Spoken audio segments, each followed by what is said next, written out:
اچھا، یہ آج کی مجلس چھوٹی ہو گئی ہے کچھ آپ کے اندازے سے؟ پہلی مجلسیں اندازے سے لمبی ہوا کرتی تھیں. حضور سوال تو تقریباً 10 تھے. ہاں جی.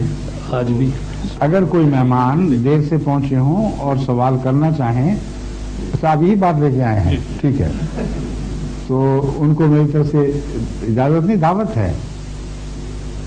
جو تکلیف کا ہاتھ تشریف لائیے، جو تکلیف کر کے دور دور سے آئے ہیں ان کا یہ حق تو نہیں چھین سکتے. جب وقت بھی موجود ہے تو کیوں نہ دیں آپ کے ان کو.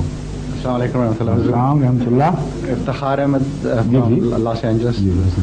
حضور میں کافی عرصے سے ڈاکٹر افتخار احمد. جی جی حضور، کافی عرصے سے یہ سوچ رہا تھا سوال کرنے کا، تو آج موقع مل گیا. ٹھیک ہے. حضرت مسیح موعود علیہ السلام کی کتاب فلاسفی آف ٹیچنگز آف اسلام میں حضور نطفہ کا ذکر کرتے ہوئے فرماتے ہیں، اس کے متعلق میری کلیریفیکیشن نہیں ہے whether that refers only because in the translations, I'm sorry I go to translations میں اس کو choose your language however you can express yourself better, use that language. تو نطفے کی تعریف میں اردو میں آپ کا اچھا بڑا بول رہے ہیں. نطفے کی تعریف میں وہ سپرم کے ساتھ زیادہ اس کو مشابہت دی گئی ہے. میں قرآنک ریفرنس سے یہ معلوم کرنا چاہتا ہوں کہ نطفہ ایمبریو کو کہتے ہیں یا صرف سپرم کو. میں کہتا ہوں نطفے کی حالت وہ دو خلیے ہیں، یعنی سیلز، جو عورت کا اووم کہلاتا ہے اور مرد کا سپرم کہلاتا ہے. یہ دونوں نطفے ہیں اور ان کے ملنے سے پھر ایمبریو پیدا ہوتا ہے.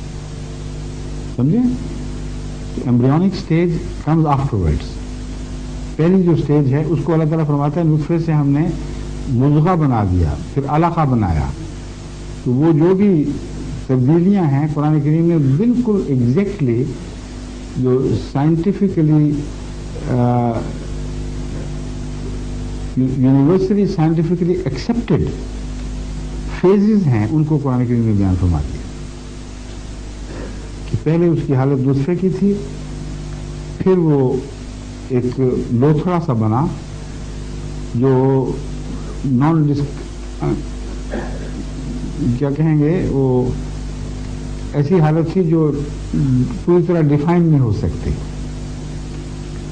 پھر اس نے ڈیفینیشن اختیار کرنا شروع کی اور وہ ترقی کرتے کرتے پھر لوتھڑا بنا، پھر اس کے بعد ہڈیاں، پھر اس کے اوپر گوشت پہنایا گیا اور پھر آخر اس میں وہ روح ڈالی گئی جو بچے کی زندگی کی ضامن ہو جاتی ہے. اس لیے پہلی سٹیج سے زندگی کی نفی نہیں فرمائی گئی، لیکن جس کو ہم کہتے ہیں روح، اس کا بعد میں ذکر آتا ہے، یہاں تک کہ وہ پھر جب ابورٹ ہو اس سٹیج پر تو اس کے زندہ رہنے کا امکان موجود ہے. قرآن کریم کی یہ تشریح حضرت صلی اللہ علیہ وسلم نے فرمائی ہے، انہیں اپنی طرف سے نہیں کر رہا. تو رسول اللہ صلی اللہ علیہ وسلم نے فرمایا کہ شروع میں جو زندگی کی شکل ہے انسان کی، اس میں ابھی وہ انفرادی آزاد روح پیدا نہیں ہوئی ہوتی جس پہ ہم کہہ سکیں کہ یہ بچہ اب پیدا ہو تو اپنے شعور کو پا سکتا ہے. فرمایا اتنی دیر کے بعد جو غالباً 3 مہینے کچھ بنتے ہیں، مجھے اس وقت صحیح یاد نہیں ہے، کیونکہ کتنے ہفتے بیان فرمایا رسول اللہ صلی اللہ علیہ وسلم نے؟ 120 دن بولے 3 مہینے، 4 مہینے، ہاں 120 دن کا ذکر ہے. 4 مہینے کا عرصہ بیان فرمایا. اس کے بعد اللہ تعالیٰ حکم دیتا ہے فرشتوں کو، وہ پھر اس میں روح پھونکتے ہیں. اب یہ بات بڑی اہم ہے کیونکہ جہاں تک میں نے مطالعہ کیا ہے اس حصے کا، یہ ڈاکٹر اس بات پر متفق ہیں کہ 4 مہینے سے پہلے کا جو حمل ہے اس میں اس کے زندہ بچنے کا سوال ہی نہیں.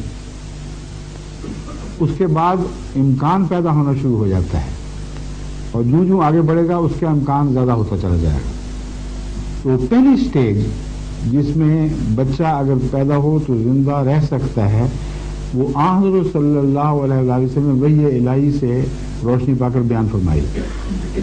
اور اس سے جو مغربی سائنسدان جو اس موضوع کے ماہر ہیں ان میں سے بعض اتنا متاثر ہوئے کہ کینیڈا کا جو گائنوکالوجسٹ ہے یا اسی مضمون سے تعلق رکھنے والا پروفیسر ہے، اس نے ایک بہت زبردست آرٹیکل لکھا ہے اس پر.